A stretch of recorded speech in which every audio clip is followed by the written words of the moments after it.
Welcome back to another tutorial. In this tutorial we will learn touch command. What touch command do? Same like make directory. Make directory used for create directories.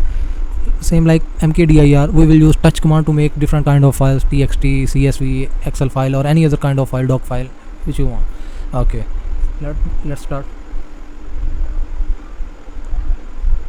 Okay, we just type touch, file name, suppose simple f1 and f2.txt, f3.csv and any other file like f4.bash. Okay, if we want to see, then we will type ls. They will show up, they are showing us.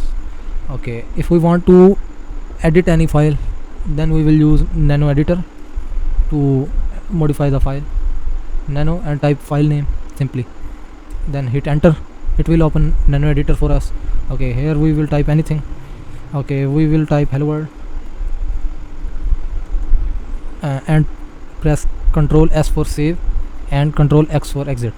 Okay, if we want to see what is present in f1 file, then we will use cat f1. It shows hello world. Same like that, if we want to create any other file, it is a simple command, touch command. We will use and make files. Okay.